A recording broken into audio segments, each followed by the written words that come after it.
अर्हं नमः। अल्पश्रुतं श्रुतवतां परिहासधामा त्वद्भक्ति एव मुखरी करुते बलान माम। कहते हैं ना, अल्प श्रुत हूँ श्रुतवानों से हास्य कराने का ही धाम, करती है वाचाल मुझे प्रभु भक्ति आपकी आठों याम।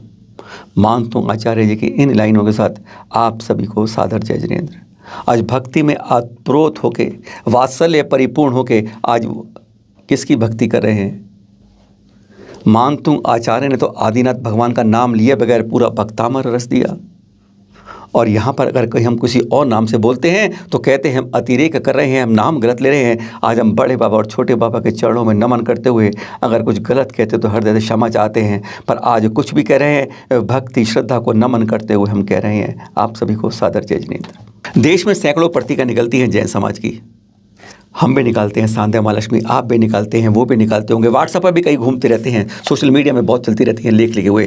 पर यह पत्रिका है जैन समाज की, दिगंबर जैन समाज के तीर्थ क्षेत्र कमेटी की है। तीर्थ वंदना पत्रिका जो है यह मानी जाती है कि दिगंबर समाज की धारा है, उसका विचार को प्रतिपादन करती है। चाहे इसमें कोई संत के रूप से लिखा हो, किसी विद्वजन से लिखा हो, कि एक सामान्य श्रेष्ठी लिखा हो, पर इसमें एक बार लिखा गया तो कहते हैं वह पत्थर की लकीर बन जाता है समाज के लिए। प्रश्न 2 पर इस तरह सूची होती है पूरे संपादकीय मंडल की, अध्यक्ष, महामंत्री, कोष, सभी कमेटी के, यानी इन पर जिम्मेदारी होती है कि हम समाज को क्या दे रहे हैं, क्योंकि समाज की वही सोच और वही व्यक्तित्व बनता है कि किस पर हम चोट कर रहे हैं और किस का मुख मोड़ रहे हैं। और इसमें तीसरी लाइन पर छपा है आज पेज नंबर 9 पर मार्च अंक के अंदर यह लेख। प्रश्न 9 पर यह लेख छपा है, कुंडलपुर के आदिनाथ या बड़े बाबा एक पुनर्विचार। आज लेखक स्वतंत्र है अपने अपने विचार के लिए, विद्वान हैं, हमारे बहुत नज़दीकी जानते हैं, हम सम्मान भी करते हैं इनका, लेकिन आज इससे महत्वपूर्ण नहीं है कि ये लेख किसने लिखा है, महत्वपूर्ण है कि इस पत्रिका में छपा है।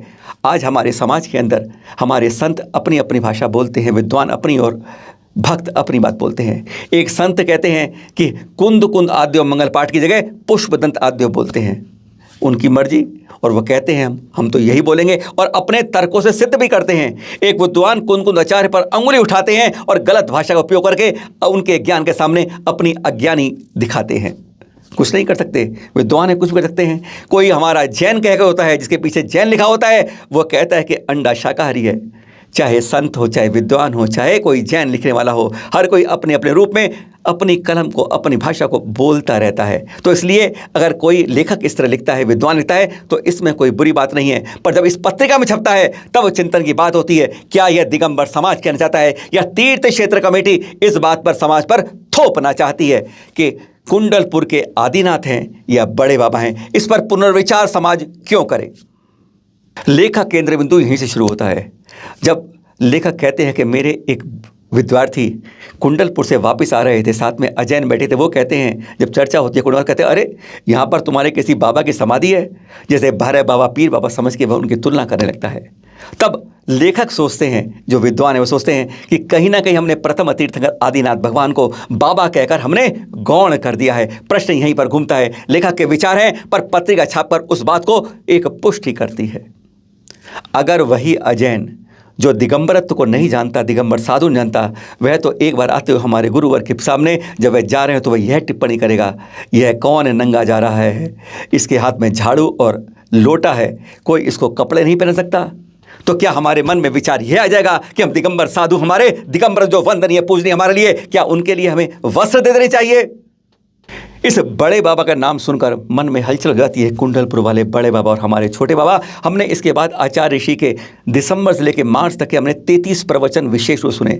उसमें आचार्य ऋषि ने 100 बार कहा बड़े बाबा, कुंडलपुर वाले बाबा, 100 बार जरा इस्तेमाल किया, और हर बार उनका अलग वात्सल्य, प्रेम और भक्ति ओतप्रोतवर्ती। सुनिए जरा 1-2 आप भी। 1008 सहस्रकूट आप बड़े बाबा के आंगन में आएंगे, ताकि हजारों व्यक्ति बड़े बाबा के चरणों में बैठ करके ना नृत्य करे, गान करे,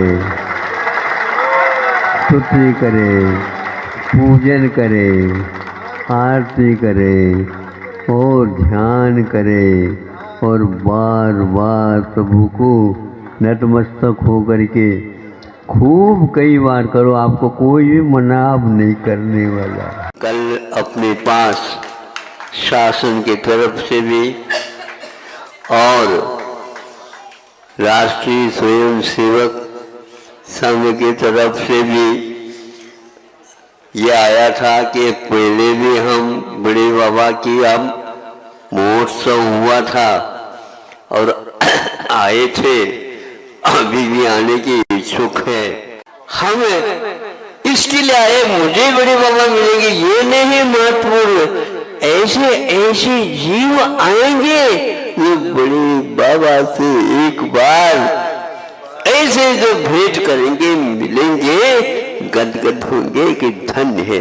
2-2 हजार किलोमीटर दूर से और अनेक प्रकार के राष्ट्रों से उड़ करके आज 31 मार्च है और कल है 1 अप्रैल।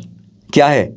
अप्रैल फूल बोलते हैं, अंग्रेजी में फूल को पुष्प बोलते हैं। इसी तरीके से बाबा के लिए उसकी वात्सल्य देखिए, भक्ति देखिए, प्रेम देखिए, बाबा हमने किस रूप में कहा है। लेकिन हमारे विद्वान उसके लिए डिक्शनरी खोलते हैं, देखते हैं बाबा का उद्भव कहाँ से हुआ। कहते हैं फारसी अरबी से हुआ।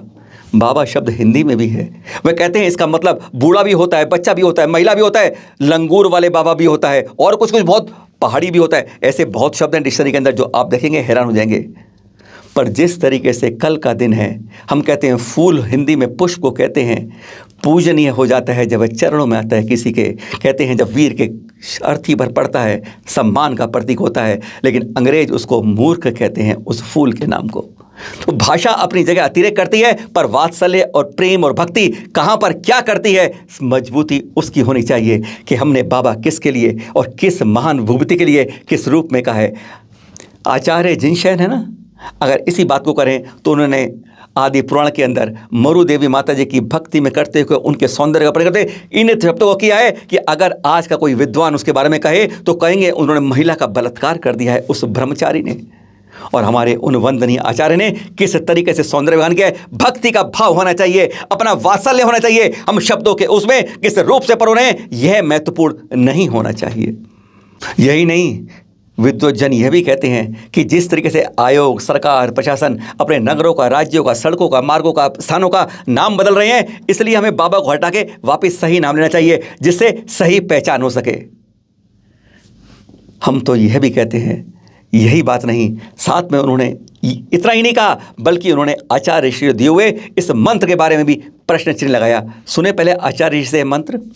ओम ह्रीं श्रीं क्लीं ऐं बड़े बाबा अहम नमः। विद्वान ने कहा अलग बात है, पर तीर्थ क्षेत्र कमेटी ने इस पत्रिका में छा के दिगंबर जैन समाज का एक प्रतिबिंब आईना देने की बात की। बात चिंता की बात ही है।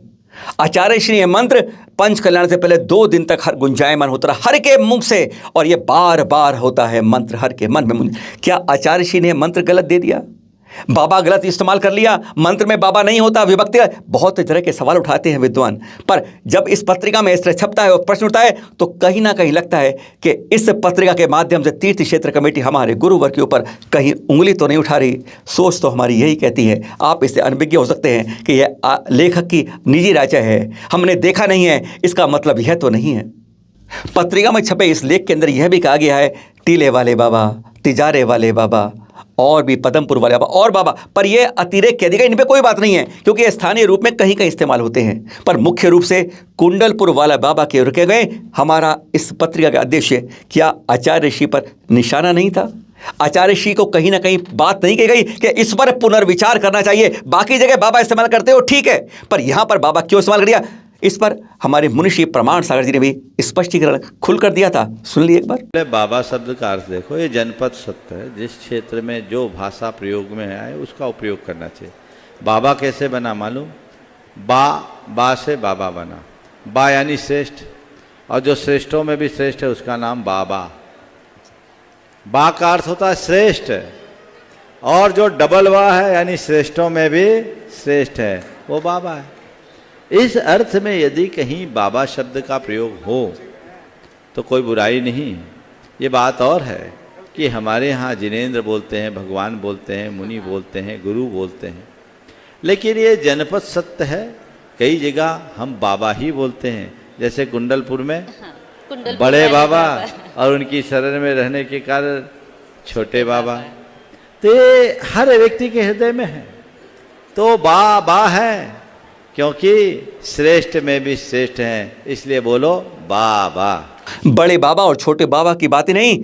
और लेख के शुरू में इस बात पर भी उंगली उठाई गई कि जब लेखक विद्वान हमारे छतरपुर के पास से मेट्रो से जा रहे थे तो उन्हें एक बोर्ड दिखाई दिया जिस पर लिखा था आचार्य तुलसी मार्ग।